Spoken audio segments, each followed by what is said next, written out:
Assalamualaikum warahmatullahi wabarakatuh. Om Swastiastu, Namo Buddhaya. Salam kebajikan sahabat-sahabat dimanapun juga berada. Akhirnya PWNU Jawa Tengah dan DIY Yogyakarta menolak hasil pleno yang dilakukan oleh Kiai Miftahul Akhyar yang melahirkan Sulpa Mustafa sebagai PJ Ketua Umum PBNU.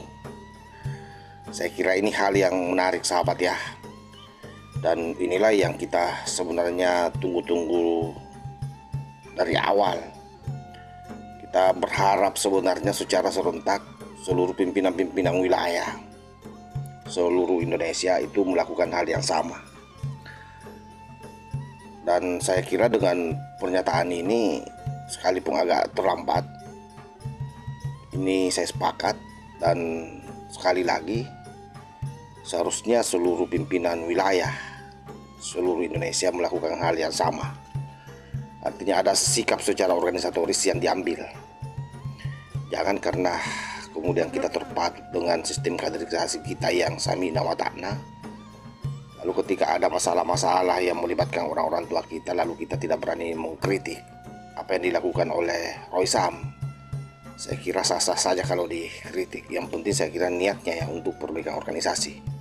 Untuk lebih jelasnya, coba kita simak seperti apa pernyataan beliau. Bismillahirrahmanirrahim.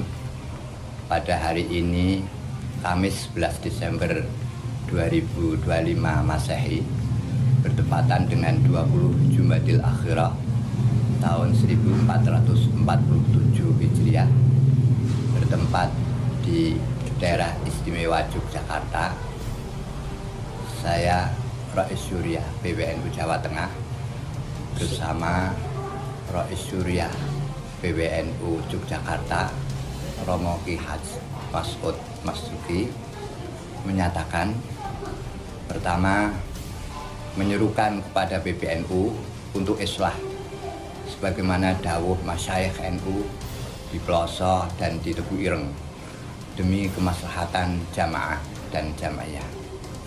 Dua, menegaskan kembali posisi mandataris Muktamar NU ke-34 Lampung, Kiai Haji Miftahul Akhyar sebagai Rais Am dan Kiai Haji Yahya Khalil Stakuf sebagai Ketua Umum Pengurus Besar Nahdlatul Ulama masa khidmat 2021 sampai dengan 2026. Yang ketiga, mengajak kepada seluruh PWNU dan PCNU se-Indonesia untuk menderek dawuh masyayikh NU dan senantiasa istighosah dan memohon kepada Allah Subhanahu wa Ta'ala untuk NU semakin kuat dan jaya. Amin. Demi kemaslahatan umat, kemajuan bangsa, dan rahmat bagi semesta.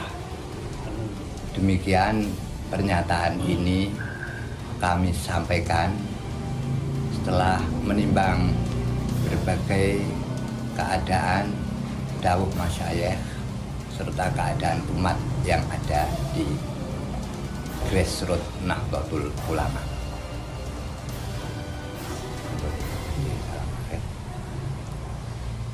Demikian pernyataan kami berdua, semoga mendapatkan ridho dan barokah dari Allah. Amin. Amin.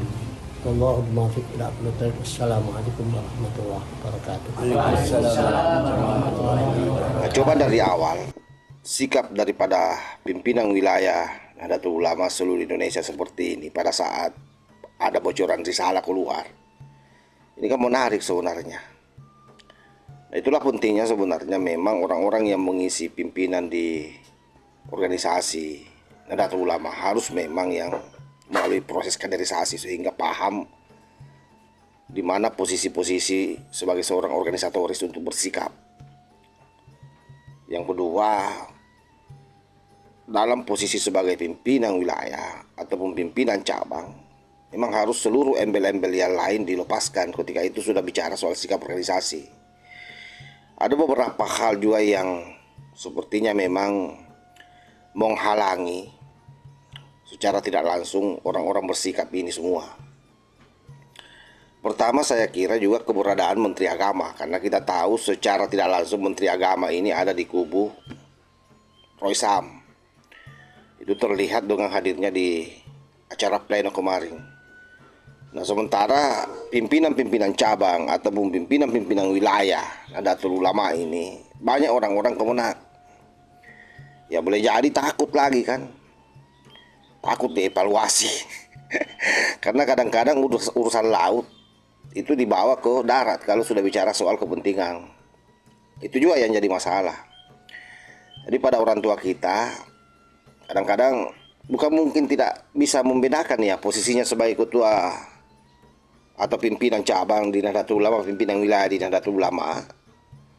Tetapi ada rasa psikologi, ada rasa traumatik, jangan-jangan nanti kalau dia protes akan diganti dari posisinya sebagai orang yang memiliki jabatan struktur di Kementerian Agama.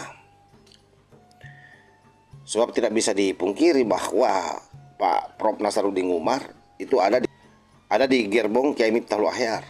Itu juga saya kira sahabat ya yang menjadi pertimbangan orang-orang tua kita. Tapi sudahlah, seharusnya kalau memang orang yang sudah benar-benar paham soal institusi organisasi ini, sekalipun itu pahit, ya harus dinyatakan. Sekalipun itu memang akan menumbalkan misalnya posisimu, ya itu risiko yang harus kau ambil. Dan itu hanya risiko kecil sebenarnya. Ketika Anda memang yakin bahwa Anda ini seorang organisatoris Nahdlatul Ulama.